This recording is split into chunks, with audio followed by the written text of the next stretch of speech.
नमस्कार, बहुत स्वागत आपका। आप देख रहे हैं आपका प्रोग्राम कहानी कुर्सी की। मैं हूं सौरभ शर्मा, आपके साथ हर्षवर्धन त्रिपाठी जी, विजय त्रिवेदी जी, प्रोफेसर संगीत रागी जी, समीर चौगांवकर जी आपके शो के चारों हीरो प्रोग्राम में आ चुके हैं। सर बहुत स्वागत आप सभी का। आज देखिए, वैसे तो खबरें बहुत सारी हैं, लेकिन जिस खबर ने आज सबसे ज्यादा शोर मचाया हुआ है और जोर पकड़ा हुआ है वो है नेशनल हेराल्ड में सोनिया गांधी और राहुल गांधी के खिलाफ जो चार्जशीट का संज्ञान लेने से कल दिल्ली की एक अदालत ने इनकार कर दिया। कल हमने इस पर बात की थी आपके सामने। आज ये मुद्दा नए सिरे से उछला है।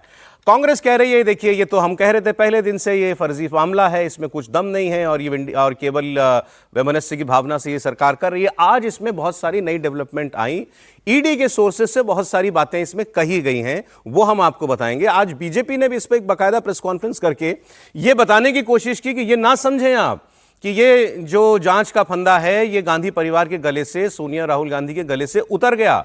ये 420 का मामला है, फ्रॉड का मामला है, पैसे के हेरफेर का मामला है, मनी लॉन्ड्रिंग का मामला है और ये इतनी जल्दी से पीछा नहीं छोड़ेगा गांधी परिवार का। तो इसमें क्या क्या नई बात पता चली है वो हम आपको बताएंगे। और इतनी बात तय है, सरकार इस मामले को किसी भी सूरत में हल्का पड़ने देना नहीं चाहती।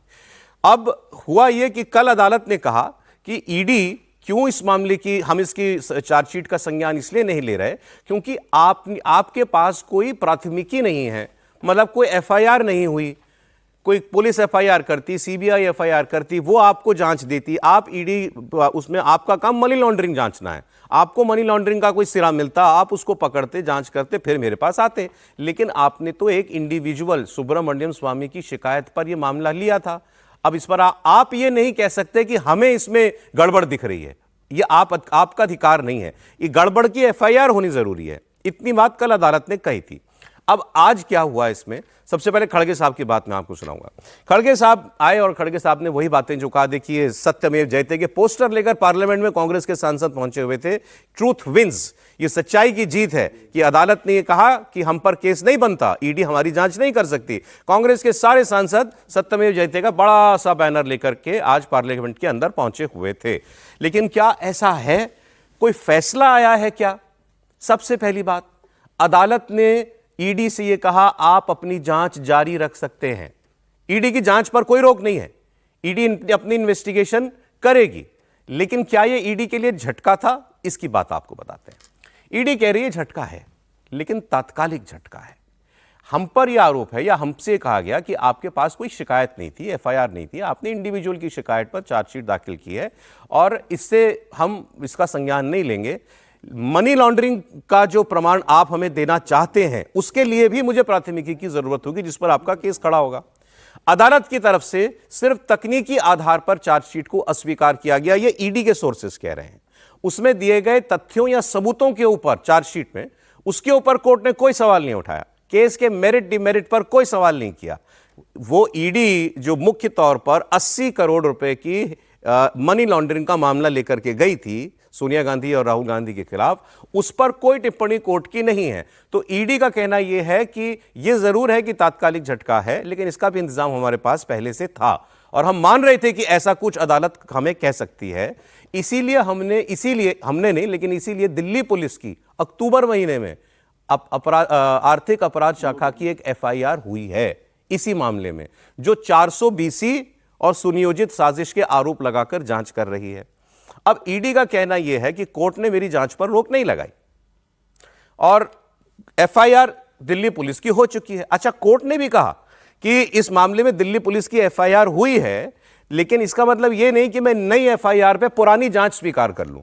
तो आप अपनी जांच आप करते रहिए। तो ईडी अब यह कह रही है कि जब दिल्ली पुलिस अपनी जांच पूरी कर लेगी और फिर उसमें पहलू आएगा मनी लॉन्ड्रिंग का, तो दिल्ली पुलिस की चार्जशीट भी जाएगी और उसके साथ साथ हम यही चार्जशीट जो आज कोर्ट नहीं ले रहा है, हम दिल्ली पुलिस के केस में लगाएंगे, क्योंकि हमारे पास पुख्ता सबूत हैं। ईडी के सोर्सेस कह रहे हैं ओपन एंड शट केस है हमारे पास।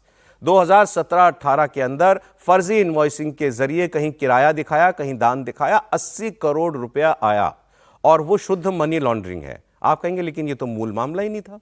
मूल मामला तो था कि 2000 करोड़ रुपए की संपत्ति हथिया ली 50 लाख रुपए दे करके एजीएल कंपनी ने, जिसमें दोनों 74% के डायरेक्टर हैं, सोनिया जी और राहुल जी। तो उस मामले का क्या होगा, इसकी बात हम अभी करेंगे। लेकिन पहले आपको मैं सुनवा रहा हूं शुरुआत में क्या बोले मल्लिकार्जुन खड़गे, कांग्रेस के अध्यक्ष, और गौरव भाटिया ने आज भारतीय जनता पार्टी की तरफ से प्रेस कॉन्फ्रेंस करके क्यों ये साबित करने की कोशिश की कि केस खत्म नहीं हुआ।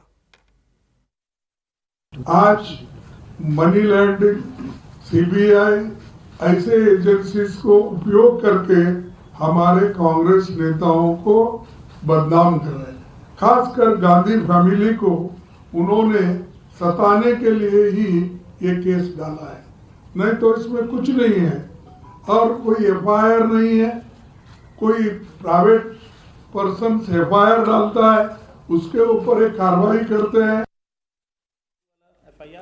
अच्छा, बीजेपी ने कांग्रेस को फिर पलट घेरने की कोशिश की। गौरव भाटिया ने प्रेस कॉन्फ्रेंस करके कहा कि मामला 420 का है और मामला रद्द नहीं हुआ है।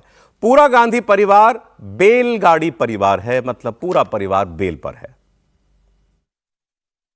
सोनिया गांधी जी और Rahul Gandhi, they are accused in this trial and they are out on bail. आज भी वो बेल पे बाहर हैं 420 करने के आरोप पर। वो मामला है अभी, और यह कहना गलत नहीं होगा कि सबसे भ्रष्टाचारी परिवार पूरे विश्व में राजनीति में कोई है तो वो नकली गांधी परिवार है। 3 सदस्य, सोनिया गांधी जी बेल पे बाहर, राहुल गांधी बेल पे बाहर, रॉबर्ट वाड्रा बेल पे बाहर। ये बेलगाड़ी है, बेलगाड़ी, जैसा आदरणीय प्रधानमंत्री जी भी कहते हैं। अब चूंकि हमारा काम आपको कहानी बताना है पीछे की, तो पहले ये देखिए कि ये जो आरोप पत्र पर चार्जशीट पर संज्ञान लेने का मामला दिल्ली की कोर्ट में था, ये कब से चल रहा है। 14 जुलाई 2025 को बहस पूरी हो गई थी और मामला टल गया। 29 जुलाई 2025 को अदालत बैठी, चार्जशीट लेने की बात हो रही है, फिर फैसला टल गया। अगस्त 2025 को अदालत बैठी, फिर फैसला टल गया। 29 नवंबर 2025 को फिर अदालत में मामला लेके ईडी पहुंची, साहब मेरी चार्जशीट ले लो, फिर मामला टल गया। अब ऐसा लग रहा है इस सबके बीच में ये तय था, ईडी को मालूम था, एजेंसी को मालूम था कि कुछ प्रॉब्लम है, और क्या प्रॉब्लम है ये भी मालूम होगा। इसीलिए ऐसा लगता है कि वो अक्टूबर के महीने में दिल्ली पुलिस ने एक फ्रेश एफआईआर इस मामले में की कि भाई ये तकनीकी मामला सामने आ सकता है कि आप एक प्राइवेट कंप्लेंट पर मेरे पास शिकायत लेके आ रहे हो, आपके पास कोई एफआईआर नहीं है। तो अब 16 दिसंबर को फाइनली दिल्ली के राउज एवेन्यू कोर्ट ने कह दिया कि हम आपका केस जो है इसको हम फिलहाल इसकी चार्जशीट को एक्सेप्ट कर सकते हैं। अब देखिए, अब ईडी के सोर्सेज से जो खबरें आई हुई हैं उस पर उन्होंने क्या कहा, उसमें कहा है कि यह तात्कालिक झटका हमारे लिए है, लेकिन हमारा केस बहुत मजबूत है। सुब्रमण्यम स्वामी की शिकायत पर हमें केस कमजोर होने की आशंका पहले से थी, ये ईडी के सोर्सेज कह रहे हैं। और उन्होंने ये भी कहा कि 2013 में भले ही पटियाला हाउस कोर्ट में शिकायत दाखिल की सुब्रमण्यम स्वामी ने, अदालत ने संज्ञान ले लिया, हाई कोर्ट ने संज्ञान लिया और सुप्रीम कोर्ट ने भी संज्ञान लिया, ये भी वो कह रहे हैं। इसके बावजूद हमें लग रहा था कि ये टेक्निकल दिक्कत हमें आ सकती है, और प्रॉब्लम ये थी कि केस आगे बढ़ ही नहीं रहा था। केस में जिरह तो दूर, गवाहियां ही जो है वो पूरी नहीं हुई थी।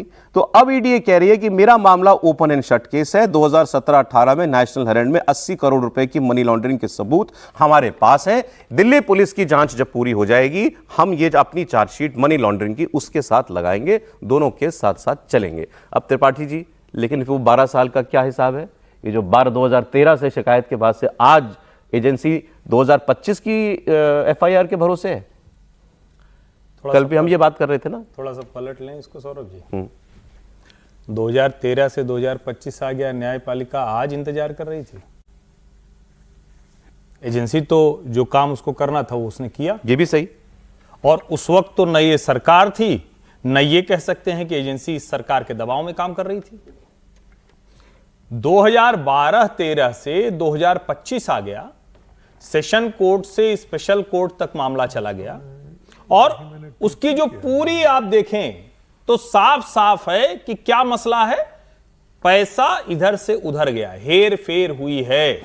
शेयर की कीमत कितनी थी और किस संपत्ति के बदले उसको दे दिया गया, कैसे हुआ, क्रॉस होल्डिंग पैटर्न वो साफ साफ दिख रहा है, उसका कोई रिकॉर्ड नहीं। गांधी परिवार की तरफ से कोई सहयोग नहीं किया गया। और जब से मोतीलाल जी का निधन हुआ, बहुत स्पष्ट हो गया, उन्होंने कहा कि हमारे पास तो कोई रिकॉर्ड ही नहीं। ऐसे कोई पार्टी और उसकी संपत्तियां चल सकती हैं क्या?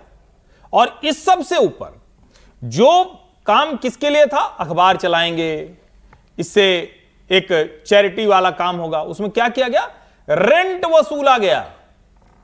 ये तो सीधे सीधे फ्रॉड का, फोर्जरी का, मनी लॉन्ड्रिंग का, इतने तरह के मामले हैं।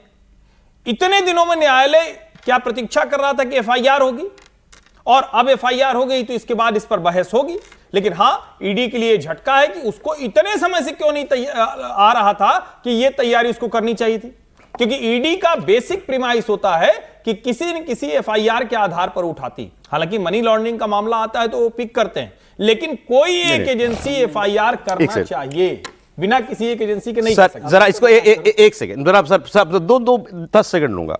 ओरिजिनल कंप्लेंट 2013 की सुब्रमण्यम स्वामी की, कोर्ट ने संज्ञान लिया, रिलीफ लेने के लिए गांधी परिवार हाईकोर्ट सुप्रीम कोर्ट गया, मतलब हाईकोर्ट सुप्रीम कोर्ट को मालूम था कि यह केस ले लिया गया है, केस का संज्ञान लोअर कोर्ट ने ले लिया है, तो पूरी जुडिशरी को मालूम था कि यह केस चल रहा है। वो बात आप कह रहे हैं ना? बिल्कुल, ये बात कह रहे हैं, ठीक, ये इतनी बात हो गई। चलिए साहब, अब आ गया 2025 में हुआ कि साहब एफआईआर नहीं थी तो हम इसमें चार्जशीट नहीं लेंगे।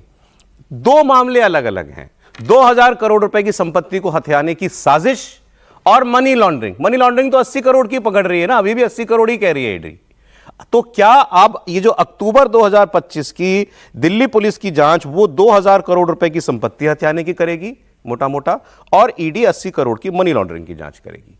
लेकिन वही बात आ गई ना कि ये अब प्राइमरी जांच जो 13 में शुरू हुई थी, वो दिल्ली पुलिस 25 में शुरू करने जा रही है। मैं तो वो 12 साल का हिसाब मांग रहा हूं। मैं बार बार कह रहा हूं, और इसे किसी 117 पेज का जजमेंट आया है, और आपने सही कहा 24 जुलाई को इस पर हियरिंग हो गई थी और 29 जुलाई 2025 को इस पर निर्णय आने वाला था। फिर जो है वो 8 अगस्त को हुआ कि 8 अगस्त को अब निर्णय आ गया। फिर हुआ कि नहीं, अब नवंबर 28 या 29 तारीख को इस पर निर्णय आएगा।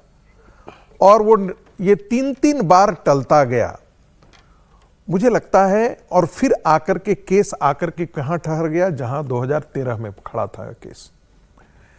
तो ये भारतीय न्यायिक व्यवस्था की गलीच जो संस्था है, गलीच व्यवस्था, थोड़ा सा प्लीज, मैं आपको बता रहा हूं, वो इस पर एक टिप्पणी है कि आप एक प्रक्रियागत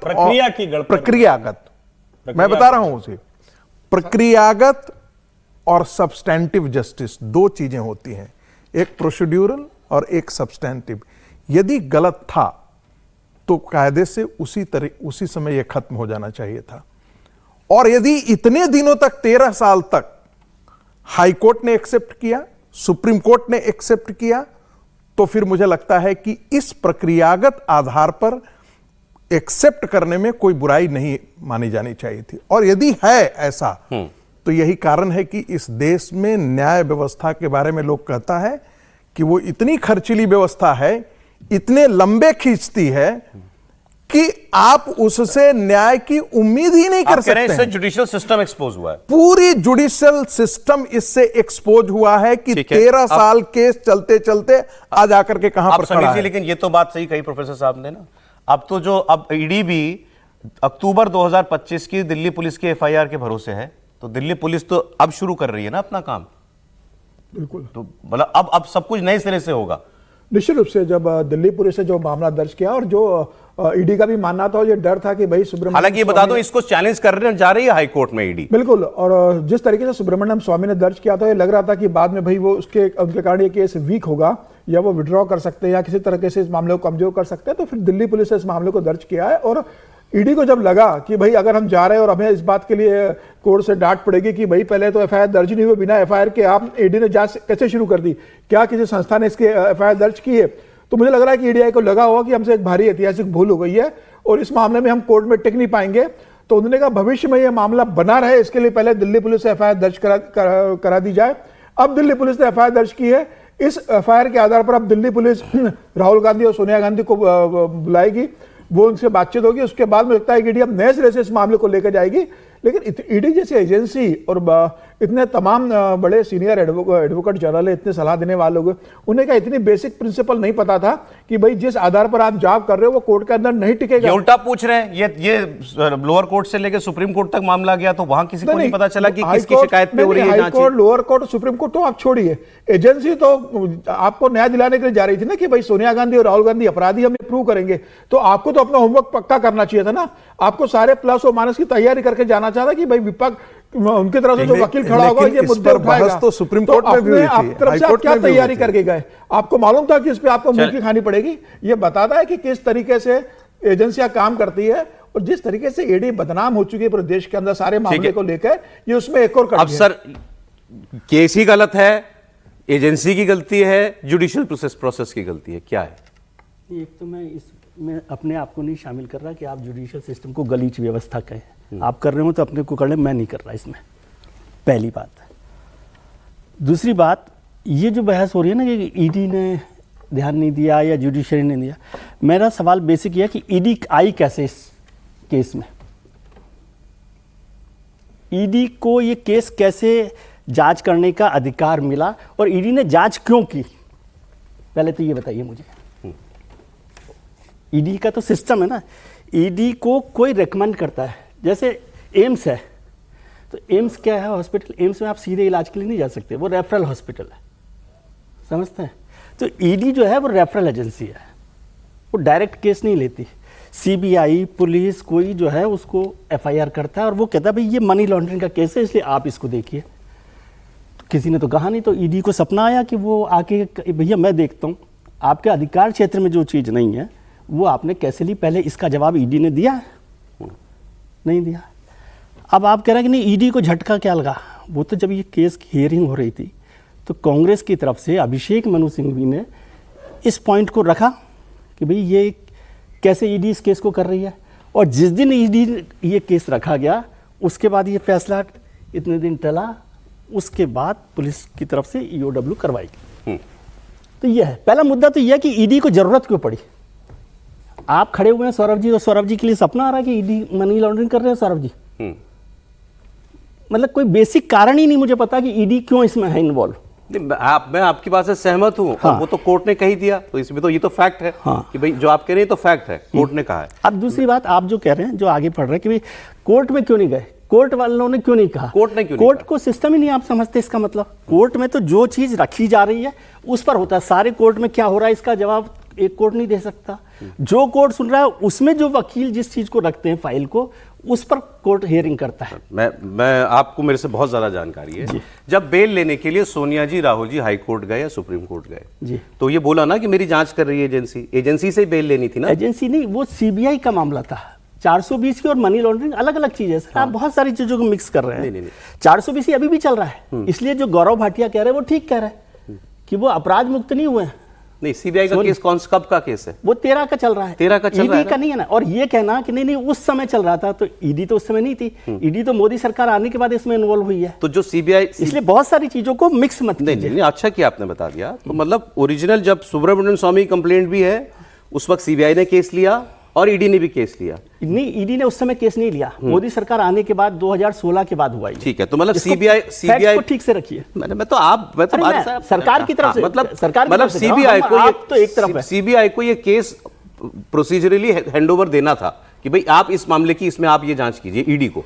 हाँ, सीबीआई ने देना सीबीआई जांच कर रही थी तो सीबीआई कहती ईडी को कि भाई वो नहीं किया, वो नहीं किया है ना। तो इसमें पहली बात तो ये क्लियर हो गई कि वो जो 2000 करोड़ रुपए की संपत्ति वाला मामला है वो उसकी जांच चल ही रही है। अभी इसको भी मैं करेक्ट कर देता हूँ कि 2000 करोड़ कहां से लेकर आए ये मुझे नहीं पता। किसी को पता है कि 2000 करोड़ का असेसमेंट किसी ने किया है? कौन कह रहा है? क्योंकि हमने चला दिया 2000 करोड़ रुपए। हमने मतलब जो लोग भी चला रहे हैं। फिर आप अपने ऊपर विजय त्रिवेदी पे मत लीजिए, क्योंकि ईडी ने भी असेसमेंट में 900 करोड़ रुपए। चलिए 900 करोड़ कह लीजिए। हाँ, नहीं तो 900 करोड़ 2000 करोड़ में बहुत फर्क होता है। पहली बात तो हम ऐसे ही चला रहे हैं। उसकी जांच हो रही है ना सीबीआई। अभी 1 मिनट रुक जाइए। फिर आप आए 80 करोड़ की मनी लॉन्ड्रिंग पर। तो 80 करोड़ की मनी लॉन्ड्रिंग जिसका अभी अधिकार नहीं है ईडी को, उसको 2000 करोड़ रुपए का मामला बनाकर ऐसा किया जा रहा है कि बैलगाड़ी चल रही है। नहीं, अब सर अब यहाँ फिर जब ओरिजिनल जांच हो ही रही है, आप कह रहे हैं अब उसका इवैल्यूएशन प्रॉपर्टी का जो भी हो, वो 900 करोड़ हुआ है। चलिए 900 करोड़ वो अलग चल रहा है। हाँ, ये तो मैं संपत्तियां ये कह रहा हूं ना, हथियाने के इसलिए गौरव साजिश हुई। भाटिया ठीक कह रहा है कि अपराध मुक्त नहीं हुआ गांधी परिवार, हाँ लेकिन वो सीबीआई और मनी लॉन्ड्रिंग दो अलग अलग चीजें हैं, मैं ये कह रहा हूं। ठीक है, तो मतलब ये कोई और अभी सत्य की ED जीत का- हो नहीं गई ना। मैं तो ये कह रहा हूं कि गौरव भाटिया ने ठीक बोला कि ये अपराध ठीक है, जो अब है, आप बोलिए। वो कांग्रेस भी ईडी पर हमला कर रही है कि भाई ईडी को इस तरह से नहीं आना वो चाहिए। 2000 करोड़ की संपत्ति सबको पता है, पता नहीं क्यों विजय जी के ध्यान में अभी नहीं नहीं, आ ईडी के रिकॉर्ड पर है, मैं सरकार बता के दे रहा हूं, रिकॉर्ड पर मैं है। बता दे रहा हूं वो क्या है। हाँ 50 लाख रुपए देकर जो शेयर लिए गए, जो एजेएल की प्रॉपर्टीज हैं देश भर में, लखनऊ, दिल्ली और दूसरी जगहों पर, उनकी कुल जो संपत्ति की कीमत है वो 2000 करोड़ नहीं रुपए है, मैं ये वही कह- है सर। आपके करने से थोड़ी होगी, सरकार ने जो लिखी है, ईडी ने लिखी है, वो 900 करोड़ रुपए असेस किया है। सर उतनी जब्ती हुई है अभी। अरे, जब्ती नहीं हुई है, 900 करोड़ का संपत्ति की असेसमेंट जब्ती किया की है, 900 करोड़ का अच्छा, assessment मैं ये किया। कह रहा हूं, अगर उन्होंने असेसमेंट किया तो उस असेसमेंट पे तो बाद में डिबेट होगी ना, ये कोई पॉइंट थोड़ी ना है। 2000 किसी भी मामले में ऐसा होता है, जब कोई फ्रॉड होता है, वो कहते हैं इतने 1000 करोड़ का है, तो क्या इतने 1000 करोड़ किसी को मिलते हैं? वो असेसमेंट करते हैं कि इतने 1000 करोड़ का है। आप एजेएल में इतना स्पेसिफिक जाना चाह रहे हैं कि वो 2000 करोड़ कहां से आए, तो मैं बता रहा हूं कि वो मूल शेयर 50 लाख का लेके 2000 करोड़ की संपत्ति है। आपकी बात मान ले, वैसे ईडी की ही बात वहां मानी जाएगी, हमारी आपकी नहीं मानी हमारी और जाएगी। आपकी बात का मतलब अगर नहीं है। आपकी बात मान ले तो भी 900 करोड़ की क्या- संपत्ति 50 क्या लाख ये में केस कैसे मिल कमजोर सकती हो है? गया? क्या ये रिलीफ है राहुल गांधी सोनिया गांधी के लिए? ये बताइए। देखिए, मुझे नहीं लगता है कि अभी कोई रिलीफ है। यह जरूर है कि गांधी परिवार ने इसके सारे डॉक्यूमेंट डिस्ट्रॉय किए, मोतीलाल वोरा के ऊपर सब कुछ डाल दिया, कोई सहयोग एजेंसी के साथ नहीं किया। और एजेंसी की गड़बड़ी यह है कि पिछले 10 सालों में गंभीरता से इसको एफआईआर करके उसकी जांच नहीं की, उससे पहले पूछताछ कर लिया, पूछताछ के आधार पर भी उनको कुछ नहीं मिला, जब्ती भले कर ली, लेकिन उसको वो चेन जो होती है, जिसको बार बार कहा जाता है कि मनी की चेन आप दिखाइए, उसको अच्छे से स्टैब्लिश करने में नाकामयाब रहे। लेकिन अगर ये इकोनॉमिक ऑफेंसिंग कर रही है तो फिर से ये जांच होगी, और अभी ये केस बंद नहीं हुआ है, राहत नहीं। इसमें ढिलाई तो है ही है, लेकिन क्या रिलीफ है ये गांधी फैमिली? देखिए, एक पहले तो इसकी मैं व्याख्या कर दूं कि गलीच का मतलब फूहड़ भी होता है। हम लोगों ने क्या है कि अभ्रंश तरीके से जब हम शब्दों को, चूंकि हम अपने प्रयोग करने लगते हैं, जैसे कई बार हमने गिरोह शब्द का प्रयोग किया है, तो उस पर भी आपत्ति हो जाती है। गिरोह का मतलब मंडली भी होता है, ग्रुप भी होता है। तो इस बात को क्लियर कर दें, मूल बात क्या है। इन साधुओं का गिरोह बोलिएगा। मूल आदमी, मैंने इसको नहीं बोला है सर, मैंने इसको नहीं बोला है। मूल बात क्या है? मूल बात यह है कि जो केस एक 2013 में था, आज वहीं आकर के टिकी हुई है। एजेंसियों ने अपना काम किया है, ठीक है, टेक्निकल गलत है, वो तो मैं भी मानता हूं, लेकिन सवाल यह है कि जब लोअर कोर्ट से सुप्रीम कोर्ट तक चला गया, और यही बात यदि अदालत को कहनी थी, तो हम और आप तो रोज अकाउंटेबल हो जाते हैं, किसी काम के लिए अकाउंटेबल हो जाते हैं। ये बात तो जुलाई में भी कही जा सकती थी, ये बात तो अगस्त में भी कही जा सकती कितने थी, सालों ये में बात कभी नवंबर में भी कही जा सकती, इतनों सालों में की जाती है। इस व्यवस्था पर टिप्पणी है, किसी व्यक्ति या किसी जज या किसी ये न्यायालय पर टिप्पणी नहीं है, पूरी न्यायिक व्यवस्था पर यह टिप्पणी है। और जब से भी ईडी के हाथ में केस आया, और किसी ने इसके पूछा बारे क्यों नहीं में, कि तुम और किस एक केस मिनट, में जांच 10 कर रहे हो? सेकंड रुक जाइए। और इन सारे बिंदुओं पर कि पीएमएल एक्ट का लागू होता है या नहीं होता है, यह सुप्रीम कोर्ट में भी इस पर बहस हुई है। यह मेंटेनेबल है या नहीं है, इस पर भी बहस हुई है। और इसके बावजूद भी आकर के लोअर कोर्ट में आकर के यदि केस को कहा जाता है कि हम आपकी चार्जशीट को ही नहीं एक्सेप्ट करते हैं। साजिशी सिद्धांत आ रहा है, बोलिए। बोल लीजिए, अब आई गया तो मन में। इधर सुब्रमण्यम स्वामी जी को आपने कब सुना बोलते हुए? बिल्कुल। मेरे मन में यूं ही कल से मैं सोच रहा था कि इस मसले पर तो अभी स्वामी जी को, जैसे वो टीवी पर बैठकर तथ्यों के साथ समझाते हैं पूरा केस, इधर वो समझा नहीं रहे हैं। कुछ मामला और हुआ है, कई महीनों से नहीं बोल रहे हैं। मैं इस इसीलिए मुद्दे कह रहा हूं, पर। मेरे मन में कल ये प्रश्न आया और कि क्या कुछ राहुल नया गांधी पुराना के रिश्ता पासपोर्ट, बदला है क्या? राहुल गांधी के पासपोर्ट मुद्दे पर भी नहीं बोल रहे हैं। वो बोल किस पर रहे हैं? सिर्फ और सिर्फ प्रधानमंत्री मोदी पर बोल रहे हैं। इसीलिए कह रहा हूं, मेरे मन में ये प्रश्न आया। तो स्वामी के भरोसे सरकार चल रही है क्या? नहीं, और सुब्रमण्यम स्वामी ने स्वामी के कंप्लेंट भरोसे तो, स्वामी के भरोसे नहीं, सौरभ जी, वापस नहीं ली। सौरभ जी, कंप्लेंट तो है उनकी। सौरभ जी, स्वामी के भरोसे सरकार चल रही होती ना, तो ये चार्जशीट तक नहीं स्थिति आ जाती। और दूसरी एक बात और बता दूं, एक चीज जोड़ ब्रेक दूं। नहीं, बार-बार पूछताछ के लिए हो रही है, तो एक नेता से 58 घंटे एजेंसी ने बातचीत हुई, और एक ने 8 घंटे पूछताछ की, और आप कह रहे हैं कि पूछताछ नहीं हुई, सपोर्ट नहीं कर रहे। शॉर्ट में प्लीज। मुझे लगता है कि ईडी को अगर इतना था तो भाई कम से कम रॉबर्ट वाड्रा पे इतनी जांच की, इसको तो कम से कम एक दिन अरेस्ट कर लेते। जो एजेंसी रॉबर्ट वाड्रा को एक दिन गिरफ्तार नहीं कर सकती है, वो उम्मीद करती है कि राहुल गांधी और सोनिया गांधी मैं को कह रहा arrest हूँ ईडी करेगी। को जाके कोर्ट से पूछ इतनी लेना हैसियत चाहिए है क्या ईडी की? नहीं, ये पूछ लेना चाहिए साहब, ये रॉबर्ट की जांच भी हम 15 साल से हाँ। कर रहे हैं, करते रहे कि नहीं करें।